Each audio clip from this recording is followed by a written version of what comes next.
A crise de autoridade, a destruição da família e o comunismo. A religião moderna, essa religião mundial que eles estão instalando através do Vaticano II e agora, numa fase final, através do Sínodo de Bergoglio, é uma religião noachida. O que significa uma religião noachida? É uma religião adaptada aos princípios do judaísmo. É uma religião católica que abandona todos os dogmas, toda a sã doutrina e todas as consequências sociais do Evangelho. Porque o Evangelho não pode ter consequências sociais se não impede o reino do judeu. Esses judeus que não acreditaram no Messias Salvador e querem outro Messias que esteja a serviço de Israel. Essa é a grande diferença entre Cristo e o Anticristo. Cristo veio para que Israel o servisse.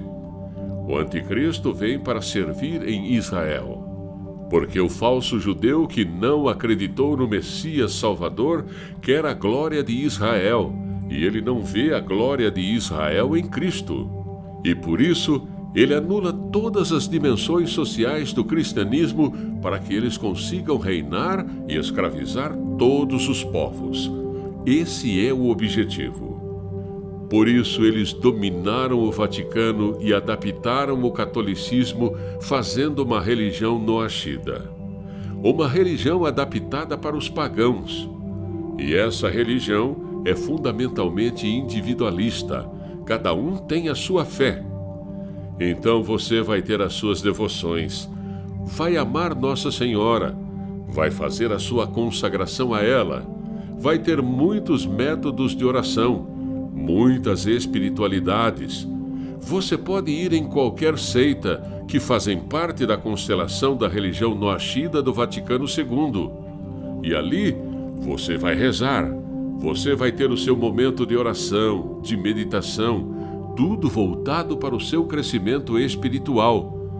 Vai fazer os sacramentos, vai poder confessar, receber a comunhão. Você vai ter um momento de êxtase, de amor a Cristo, só que você está na religião falsa.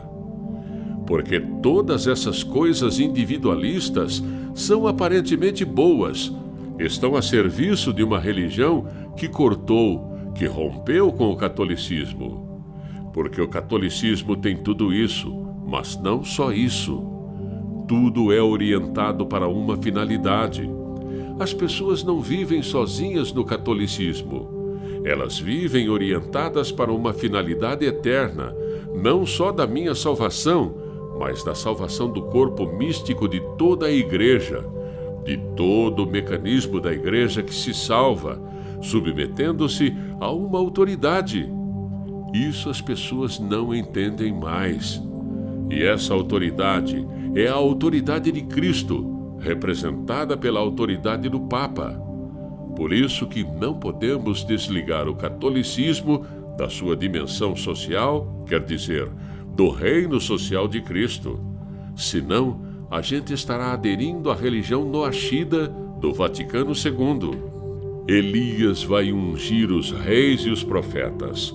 Ou seja, ele, como restaurador, representa essa força de Cristo para ungir, para colocar o óleo do Espírito Santo nesses que serão representantes do poder espiritual e do poder temporal, e por que não também dos profetas, que são representantes do poder sapiencial. Porque todos esses elementos ungidos, ou seja, recebendo a marca de Cristo, eles representam Cristo para exercerem esses poderes em nome de Deus, porque Deus é a base, a fonte do poder. É nele que nós exercemos um poder para chegar à finalidade de todas as coisas criadas. Como diz a Sagrada Escritura, Deus não fará coisa alguma sem revelar o seu segredo aos profetas, seus servos. Amós 3, 7. Por isso, ele escolheu um profeta, Pedro II, de Santa Catarina, um homem simples, com apenas a 3ª série primária, para confundir os sábios e inteligentes, que desde 1972 vem nos alertando através do livro A Palavra Viva de Deus, porque a sua igreja está numa apostasia. Como está escrito em Daniel 11:31, que diz: tropas, sob sua ordem, virão profanar o santuário, a fortaleza, farão cessar o holocausto perpétuo e instalarão a abominação do devastador.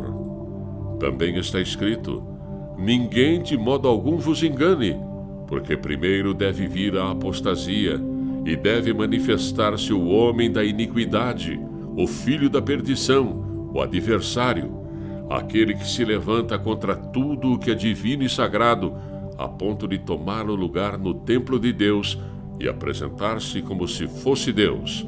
2 Tessalonicenses 2:3-4.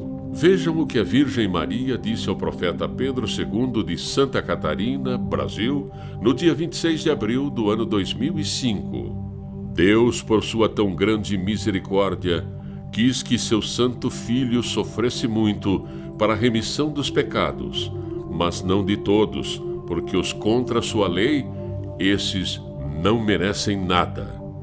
A Igreja Católica vem cedendo espaço para todos e dizendo que todos vão se salvar. Por isso, o Concílio Vaticano II abriu este espaço. Só nisto aí já diz quase tudo, que o homem pode mudar as leis de Deus. Imaginem se Jesus dissesse: lutem para que o diabo se converta. Hipócritas, têm olhos, mas não conseguem enxergar, e ouvidos, mas não conseguem ouvir. O planejamento dessa nova cartilha faz que o homem tenha o direito de fazer o que tem vontade. Não faz mal, seja católico, budista, maometano, espírita de centro de Umbanda ou ateu, tudo é certo para se alcançar a glória de Deus, guiado por Jesus Cristo. Esses são os ladrões, os fornicários, os corruptos, os mais verdadeiros desafiantes diante do Santíssimo Sacramento.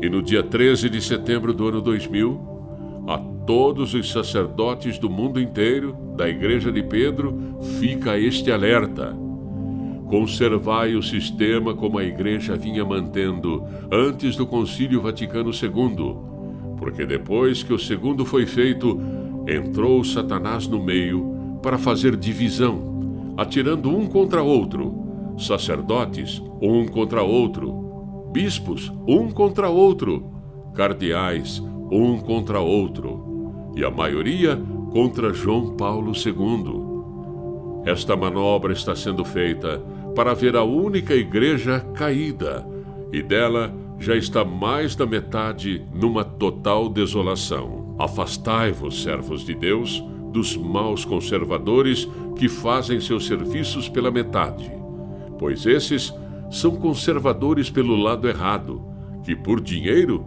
dão prioridade a um Deus dos infernos, o destruidor, o vingativo, o desprezível, o caluniador, o devastador, o cruel, o terrível, onde numa só bocada levará todos esses servidores que vêm enganando o povo, mas que não podem enganar o Salvador da humanidade.